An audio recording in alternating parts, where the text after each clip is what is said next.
النهارده هنعمل كيك الموز والكراميل، حاجة كده خيال بجد، مناسبة جدا للجو اليومين دول.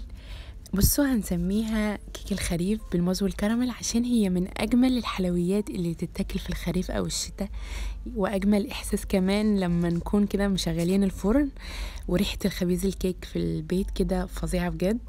من غير مجهود خالص هنعمل كيك تحفة جدا وهش وخفيف. اول حاجة هنجيب صينية كده مقاس 20 ونجهزها كده، نبطنها بورق زبدة ونظبطها ونبدأ بقى نعمل الكيك. اول حاجة نبدأ نعمل الكراميل، هنحتاج 100 جرام سكر، عليهم معلقة ونص كده نبدأ ندوبهم، وشوية مية صغننين كده ركنتهم على جنب. هنشوف هنعمل بيهم ايه كمان شوية. دلوقتي هسخن الكسرولة بتاعتي ونبدأ ننزل عليهم نص كوباية السكر، يعني 100 جرام سكر، وانزل عليهم معلقة ونص واسيبهم يدوبوا ويتكرملوا كده. اول ما ابدا انزل الميه حاول ان انا ابل السكر كلته ميه عشان ما يتحرقش من الجوانب كده ويبقى ياخد لون غامق بسرعه. هنسيبه على درجه حراره هاديه لحد ما يبقى لونه بني فاتح مش بني غامق، عشان البني الغامق قوي بيبقى مرر كده، مش عايزينه مرر، احنا عايزين حاجه طعمها حلو. واحتاج كمان بقى ان احنا نجهز كده الصينيه كده على ما يتكرمل. هحتاج 3 صوابع موز، ده لو حجم الموزه صغنونه. لو حجمها كبير هنحتاج صينيه، قصدي موزتين بس على الصينيه بتاعتنا اللي هي مقاس 20. وابدا ان انا اقطع شرايح واعمله كده، افرده خالص في الصينيه زي البازل بالظبط.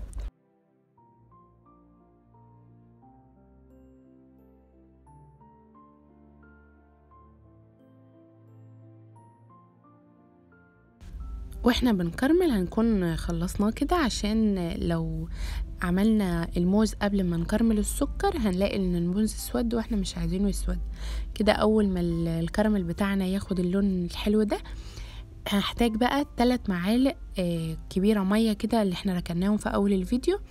هحطهم واقوم مغطيه على طول واحاول ان انا ادوبهم كده.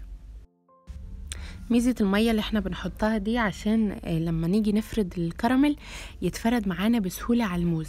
اما لو ما حطناش ال3 معالق المية دول، اول ما نحط الكراميل على الموز هنلاقي ان الكراميل مسك كده وبقى ماسك في بعضه كده، حتة زي قطعة كده. احنا مش عايزين كده.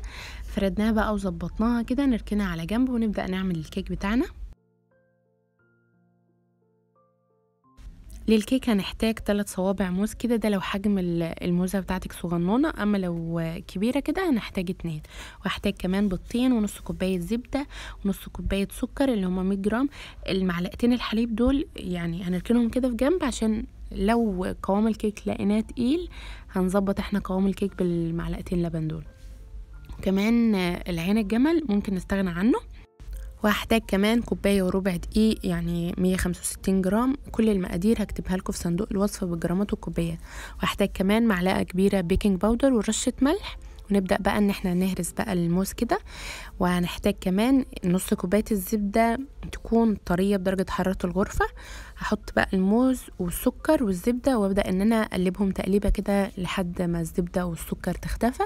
بعدين ابدأ انزل عليهم بالبيض والفانيليا.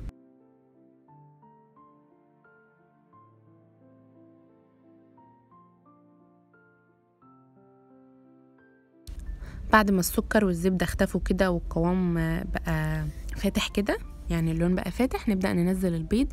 بيضتين برضو بدرجة حرارة الغرفة ونص معلقة فانيليا أو كيسين فانيليا. قلب تقليبة كده وبعدين نبدأ ننخل مكونات الجافة اللي هي الدقيق ورشة الملح والمعلقة بيكنج باودر.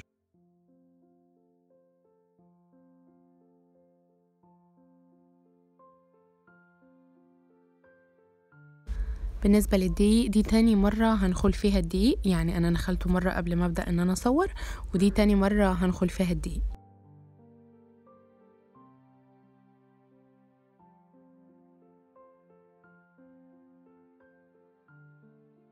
اقلب بقى الكيك بقى عشان كل المكونات تتجانس مع بعضها، وبعدين انزل عليهم ب4 معالق عين الجمل متحمصين كده ومقطعاهم قطع صغيرة. عادي ممكن استغنى عنهم، هو مش اجباري، ده اختياري، لكن قطعة الكيك كده لما تيجي تاكليها وتلاقي حاجة بتقرمش في النص كده بتبقى حلوة. انا بالنسبة لي انا ما بحبش المكسرات في الحلويات، لكن لما جربتها بجد طلعت حلوة قوي. هنا بقى لقيت قوام الكيك كده معايا تقيل شوية، ابدأ ان انا احط معلقة بمعلقة لحد ما اشوف قوام الكيك المظبوط اللي انتوا هتشوفوه كمان شوية. حطيت معلقة وبعدين لقيته برضو تقيل شوية فحطيت المعلقة التانية وكده. بس الكيك كده معانا مظبوط جدا.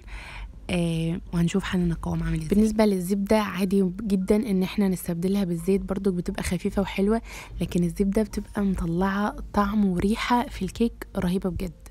كده قوام الكيك بتاعنا خلص بقى وخلصناه، نديله تقليبه اخيره ونحط الكيك في القالب بتاعنا ودخله على فرن احنا مسخنينه قبل كده قبل ما نبدا نعمل في الكيك على درجه حراره 180.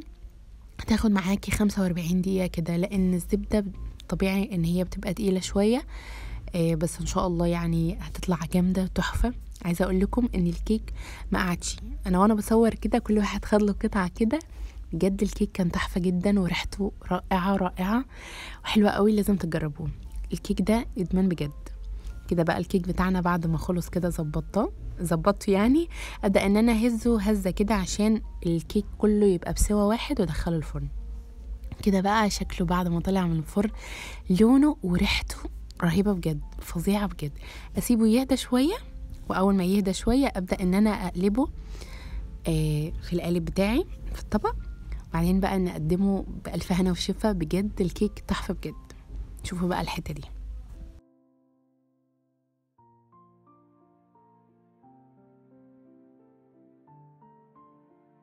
الكيك بقى نزل بكل سهولة عشان ورقة الزبدة اللي احنا حطيناها في قاع الصينية كده.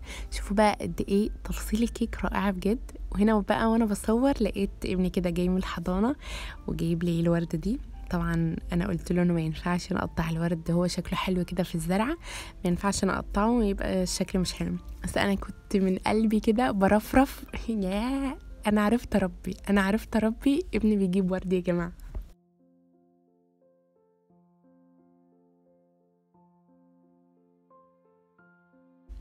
ودي بقى اهم لحظة كده بعد طبعا الورد، نقطع بقى الكيك ونشوف قد ايه شكله بقى وطعمه فظيع بجد. الكيك ده ادمان بجد، جربوه على ضمانتي. يا ريت تجربوه كده وتقولوا لي انه انتوا جربتوه في الكومنت، وقد ايه بقى شوفوا طعمه عامل ازاي. اكتبوا لي في الكومنت انه انتوا جربتوه كده ولقيتوا طعمه عامل ازاي. هنا كان من شويه كده التفاصيل ما كانتش باينه من جوه، بس ظبطتها لكم كده عشان تشوفوا التفاصيل من جوه. قطمه الكيك بقى بالقرمشة المكسرات فظيعة. طبعا عين الجمل ممكن نستغنى عنه طبعا، بس بيدي طعم لذيذ جدا في الكيك. انا بالنسبة لي انا واحدة ما بحبش المكسرات خالص في الحلويات، لكن حبيته. هنا تاني بقى وانا بصور لقيت ابني كده جايب لي الحاجات الرسومات اللي هو لونها وعملها في الحضانة. طبعا الواحد بيبقى فخور قوي يا جماعة.